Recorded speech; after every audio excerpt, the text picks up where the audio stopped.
ở mal khi ta có chiêm thực chất là gì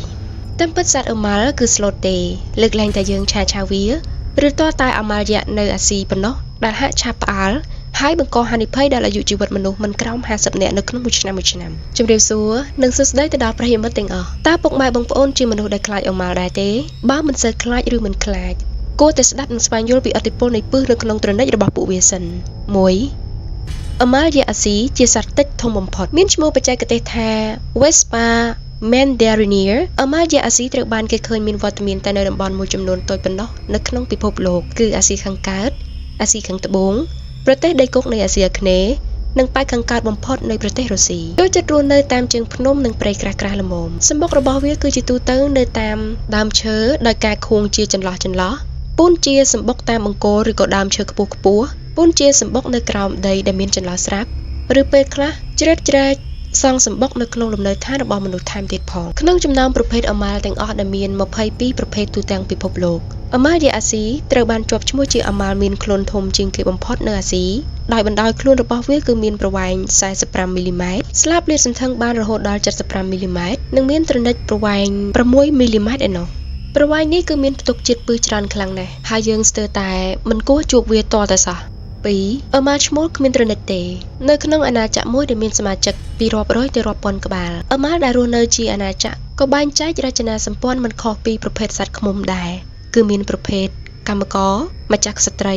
និងសត្វឈ្មោលពួកកម្មករជាទូទៅមានមាឌតូចជាងម្ចាស់ក្សត្រីហើយពួកឈ្មោលវិញមានមាឌស្ទើរតែច្រឡំទៅនឹងម្ចាស់ស្ត្រីទៅហើយតោះត្រង់ថាវាមិនមានត្រណិតសម្រាប់តិចនោះទេទូនីតិកើតមកគឺហាក់ដើម្បីតែផ្ដល់មេជីវិតដល់ម្ចាស់ស្ត្រីសម្រាប់បង្កកំណើតកូនចៅថ្មីតែប៉ុណ្ណោះ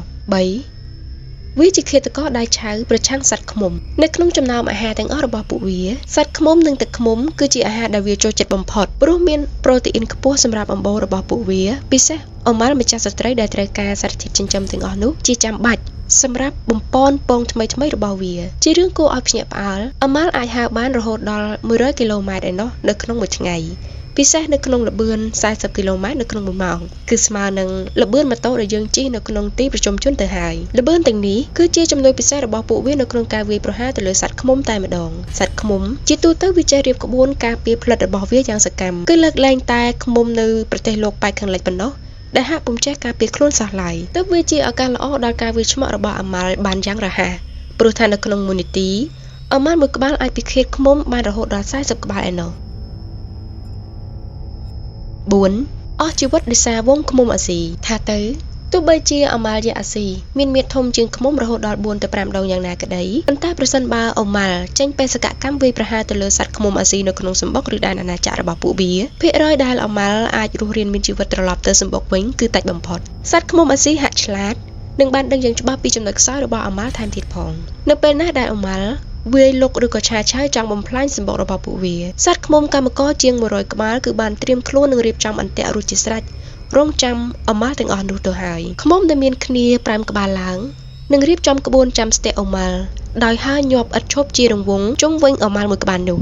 ដើម្បីបង្កើតជាឧស្ម័នកាបូនឌីអុកស៊ីតនិងបង្កើនសីតុណ្ហភាពរហូតដល់46ទៅ50អង្សាសេសត្វអម៉ាល់ដែលខ្សត់អុកស៊ីហ្សែននិងថប់ខ្យល់បាត់បង់ជីវិតមួយរំពេចសូមបញ្ជាក់ថាសត្វអម៉ាល់ស្អប់បំផុតទីតាំងឬបរិយាកាសថប់ហើយក្តៅខ្លាំងពោលគឺពួកវាមិនអាចទ្រាំទ្រនិងរស់រានបរិស្ថានបែបនោះឡើយ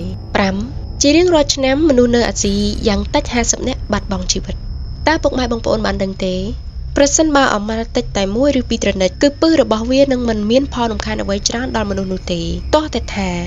រាល់ពេលដែលពួកវាវាយប្រហារមកលើមនុស្សវាតែងតែតិចច្រើនដងឬតិចជីវងតែម្ដងពឹសដែលផ្ទុកដោយត្រណិតអម៉ាល់ដ៏រឹងមាំប្រវែង6មីលីម៉ែត្រនោះមានឈ្មោះថា Master Paran M ដែលមានអំណាចចូលទៅបំផ្លាញប្រព័ន្ធការពាររាងកាយរបស់មនុស្សឲ្យឆាប់ទ្រុឌទ្រោមចុះខ្សោយរហូតដល់ទ្រាំទ្រលែងបានហើយត្រណិតរបស់ពួកវាប្រើតែក្នុងពេលដែលមានការគំរាមកំហែងឬការពារសម្បុកពីប្រភេទបក្សីនិងមនុស្សដែលជាសត្រូវធំបំផុតរបស់វាប៉ុណ្ណោះលើពីនេះទៅទៀត ចំណុចខ្លាំងរបស់អមាល់ដែលមានលើសសត្វឃ្មុំគឺអមាល់មួយក្បាលអាចតិចបានច្រើនដងណាស់ហើយក្រោយតិចត្រនិចរបស់វាមិនងាយបាក់នោះឡើយខុសពីសត្វឃ្មុំដែលជាធម្មជាតិរបស់វានឹងបាត់បង់ជីវិតក្រោយតិចឬបាក់ត្រនិចក្រៅពីកុមារនិងមនុស្សដែលមានជំងឺឆាប់អាឡែហ្ស៊ីមនុស្សពេញវ័យដែលមានទម្ងន់ចាប់ពី65គីឡូក្រាមឡើងនឹងប្រឈមបាត់បង់ជីវិតបានលុះត្រាតែពឹសអមាល់បាញ់ពឹសចូលទៅក្នុងខ្លួនរហូតដល់260មីលីក្រាមហើយអមាល់មួយក្បាល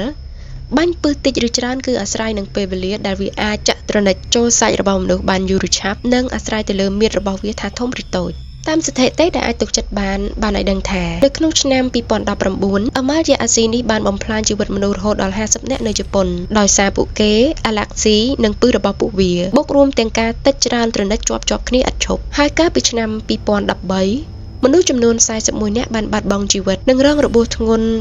1600នាក់នៅតំបន់ឈៀនស៊ីនៃប្រទេសចិនទៀតផងហេតុការណ៍ដ៏អាក្រក់នេះបានឲ្យដឹងថាបណ្ដាលមកពីអាកាសធាតុក្តៅខ្លាំងធ្វើឲ្យពួកវាបែកវងពិបាកទ្រាំទើបជាហេតុឲ្យពួកវាហើរវាយលុកពាសពេញសាលារៀនមួយនៅក្នុងតំបន់នោះតែម្ដង6សាច់អមាល់ឆ្ងាញ់ហើយថ្លៃណាស់នៅបណ្ដាប្រទេសអាស៊ីពិសេសជប៉ុនគេនិយមញ៉ាំពងអមាល់ដោយប្រើប្រាស់គ្រឿងទេសនិងមីនុយពិសេសផ្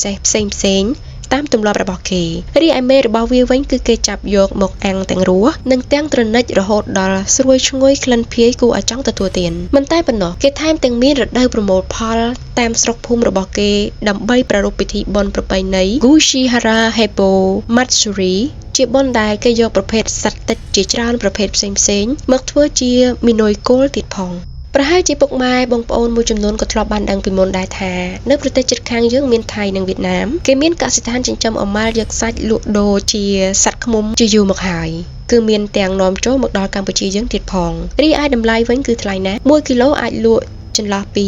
$30ទៅ$100ឯណោះ7វិធីកម្ចាត់អមាល់ខ្លះៗដ៏មានប្រសិទ្ធភាពជារឿងដែលយើងគួរដឹងអមាល់អាចមានជីវិតបានមិនដល់1ឆ្នាំនោះទេទើបជាមូលហេតុដែលវាតែងតែមានទម្លាប់មួយគឺសាងសង់សម្បុកសាគូឲ្យកូនចៅចំនួនក្រោយវាមានអត្ថប្រយោជន៍ខ្លាំងណាស់ដល់ប្រព័ន្ធអេកូឡូស៊ីលើដីគឺកម្ចាត់សត្វល្អិតចង្រៃមិនឲ្យបំផ្លាញរុក្ខជាតិមានប្រយោជន៍ផ្សេងឬសូម្បីតែ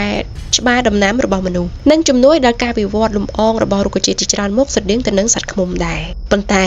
ពេលខ្លះសម្បុករបស់ពួកវាគឺបែរជារស់នៅរាតត្បាតជ្រៀតជ្រែកក្តីសុខរបស់មនុស្សទៅវិញទើបជាហេតុដែលមនុស្សដាច់ខាតត្រូវតែកម្ចាត់ពួកវាចេញវិធីទាំងអស់នោះមានដូចជាកវាកម្ចាត់ម្ដងមួយដោយក្តារបន្ទះឲ្យរហ័សបំផុតខបំផ្លាញសម្បុករបស់ពួកវាដោយប្រើថ្នាំបាញ់ឲ្យសន្លប់ឬដុតដោយភ្លើងនាពេលក្បាលប្រលប់រួចរឹកថង់ឬកំណាត់រុំឲ្យចិត្តហើយដុតកំទេចចោលឲ្យល្អប៉ុន្តែរឿងចាំបាច់មួយទៀតគឺស្វែងរកសម្បុកសាគូឲ្យឃើញឲ្យបានឆាប់បំផុតនៅក្នុងទំហំដីជុំវិញប្រហែលជា1ទៅ2គីឡូម៉ែត្រកើស្ទាក់ចាប់ពួកវានៅមាត់សម្បុករួចដេញបង្អើលឲ្យចូលសំណាញ់ក្រឡាល្អិតឬដបទឹកសុទ្ធទំនេរទំហំធំល្មមមួយខប្រើកៅស្អិតនិងវិធីល្អផ្សេងទៀតជាច្រើនគ្រប់វិធីទាំងអស់បងប្អូនប្រិយមិត្តដែលកំពុងជួបបញ្ហានេះអាចប្រើមួយណាក៏បានដែរដែលខ្លួនឯងគិតថាល្អប៉ុន្តែចាំបាច់ត្រូវឲ្យច្បាស់ថាបានការពារខ្លួនមិនឲ្យវាតិចបាននោះទេ